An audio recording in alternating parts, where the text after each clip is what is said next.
Well, I've been in hospital now for 4 days because I fell over on Saturday.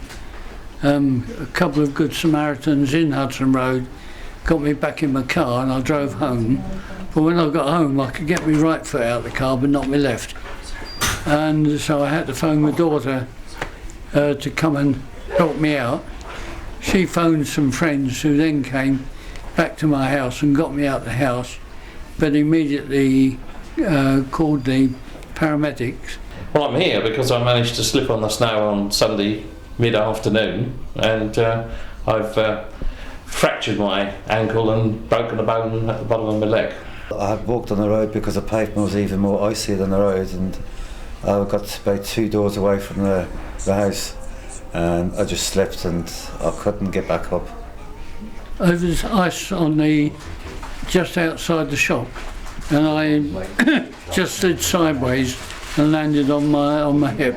Well, the first thing was that after Sunday we called the ambulance once I realised the problem. I was very close to home and got into the house, was laying down on the hall floor, and the ambulance was called. When the ambulance turned up, it was a Fire Brigade Land Rover with a paramedic in it. And they ultimately, these 2 nice burly fellas, had to carry me out to the Land Rover and they got me in here. And he was serious, yeah. It's because I had not much feeling in my right leg and I couldn't really get up. And so people come and so assisted me. I've broken the lower part of my pelvis down in the groin area, which they can't operate on. I did an operation yesterday to go in there and cut in and put in a plate and pins to hold all the bones together, because I had it explained to me that although they've reset it on Sunday afternoon, the ankle is such that it will collapse if it didn't have the extra support. So they've given me the extra support in the form of the plate and pins, and I now have to no weight on it for 4 weeks, and then 2 further weeks with the plaster. To be putting plates and bolts on my leg, on my ankle.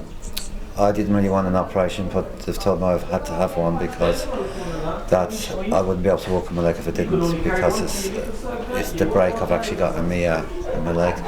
I reckon it'll be 6 weeks before I get before I can move properly again. It was busy, yes, when I arrived downstairs in A&E. I think there were about 5 wheelchairs lined up, all with people with legs out on the boards, with things that were going on. I think under the conditions everything was done. I mean, they can't always grip pavements, and this is in a back street, small back street. You've got to keep stuff for the main roads and the main traffic, so you can't do everything in this life.